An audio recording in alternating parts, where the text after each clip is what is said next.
Salam sejahtera Malaysia, denyut nadi suara rakyat bergema di channel ini.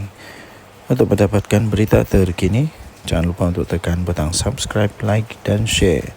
Malaysia kita punya, cintai Malaysiaku, kita jaga kita.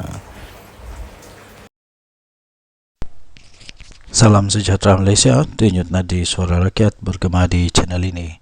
Berita terkini yang mengejutkan Rafizi Ramli. Daripada sinarharian.com.my 12 Julai 2024, Badan Peguam Malaysia mendakwa Rafizi burukan profesion undang-undang. 12 Julai 2024, sinarharian.com.my. Berita penuh Shah Alam. Badan Peguam Malaysia mengecam tindakan Menteri Ekonomi Rafizi Ramli kerana didakwa telah memburuk-burukkan profesion undang-undang sekaligus mewujudkan stigma terhadap peguam yang mewakili rakyat Israel yang terlibat dalam kes jenayah di negara ini. Yang dipertuanya iaitu Muhammad Ezri Abdul Wahab berkata, kenyataan Rafizi membuatkan peguam seolah-olah dilihat seperti memberikan perkhidmatan kepada pembida tertinggi dan akan melakukan apa saja mengikut kemampuan mereka untuk melepaskan klien. Sedangkan menurutnya, persepsi sedemikian merupakan satu salah faham tentang apa sebenarnya yang berlaku dalam kerja-kerja guaman. Katanya dalam kenyataan itu, tugas seorang peguam adalah untuk memberikan suara kepada klien yang memerlukan perwakilan. Peguam perlu untuk membina satu kes untuk klien dalam batas undang-undang, katanya. Kenyataan tersebut merujuk kepada satu hantaran media sosial Rafizi menjelang pilihan raya kecil PRK Sungai Bakap pada 6 Julai 2024 yang lalu.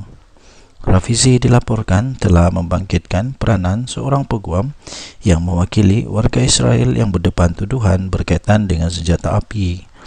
Ahli Parlimen Pandan itu juga turut menamakan peguam yang dimaksudkan yang disebut sebagai orang Perikatan Nasional dalam satu ceramah kempen di Sungai Bakap. Dalam pada itu, Muhammad Ezri berkata, dengan mengulas mengenai peguam tersebut dan klien warga asingnya, Rafizi telah mempertikaikan klien tersebut secara pramatang sebelum kes itu diselesaikan di mahkamah. Jelas beliau, elemen utama hak berbicaraan yang adil adalah hak untuk mendapatkan perwakilan undang-undang. Katanya, hak ini termaktub dalam Perkara 5, Pasal 3 Perlembagaan Persekutuan. Ia memastikan bahawa mana-mana orang yang perlu hadir di Mahkamah Malaysia dijamin perkhidmatan peguam.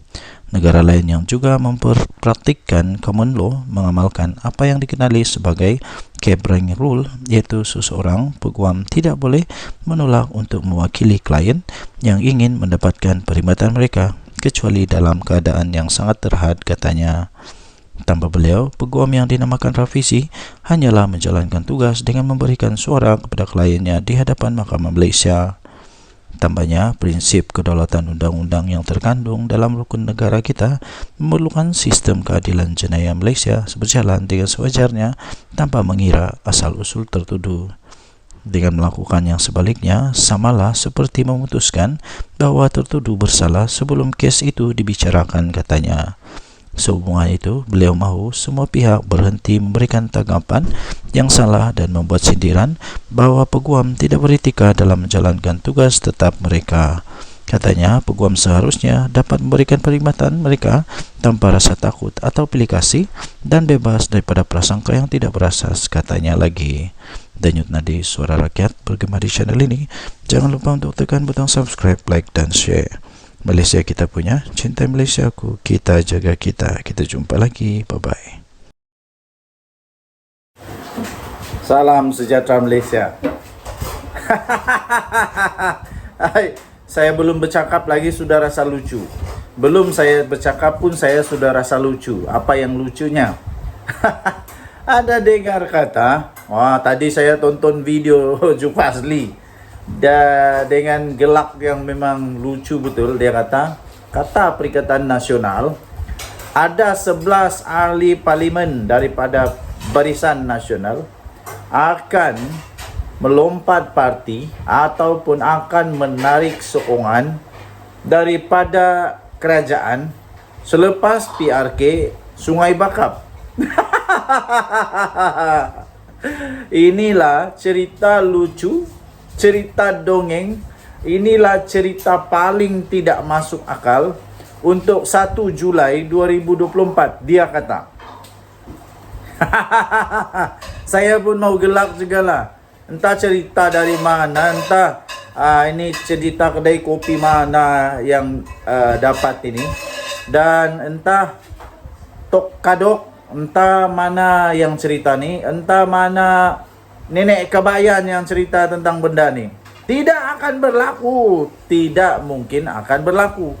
Yang mungkin berlaku ialah disahkan mungkin ada lagi yang sokong PM. Wah, mungkin ada yang letak jawatan daripada Perikatan Nasional. Itu yang mungkin boleh berlaku. Kenapa? Sebab sudah ada anti lompat parti. Jadi kalau mau sokong kerajaan tidak boleh sudah, susah sudah. Jadi satu-satunya cara letak jawatan lah. Letak jawatan. Yang dari dulu Hadi Awang kata PM Anwar akan tumbang bila-bila masa. Tak sampai sudah sekarang bertambah lagi usia Tok Guru Hadi Awang. 1 tahun lagi pun tidak tumbang-tumbang. Adakah nanti 10 tahun dari sekarang baru tumbang kerajaan ini? Tidaklah, tidak akan tumbang. Kalau tumbang pun waktu pilihan raya lah kot. Waktu pilihan raya lah kot. Tidak ada lagi orang yang minat untuk tebuk-tebuk belakang, tebuk-tebuk atap. Tidak ada lagi. Lagipun yang di Pertuan Agong sekarang tidak berminat dengan tebuk atap. Tidak berminat dengan pintu belakang, main belakang, tidak. Agong sekarang, Agong yang tegas. Tidak ada harapan lagi. Untuk Atok Mahathir mau buat lagi plan A, plan B, plan C, plan D, Q. Belum pasti lagi dan tidak akan adalah. Pilihan raya 3 tahun dari sekarang. Waktu itu umur Mahathir 101 tahun. Waktu itu umur Mahathir 101 tahun.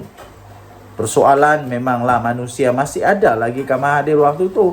Kalau dia masih ada pun masih kuat lagi kah untuk berjajah-jajah, menjajah-jajah campaign. Kalau dia jadi MP waktu itu, tahu?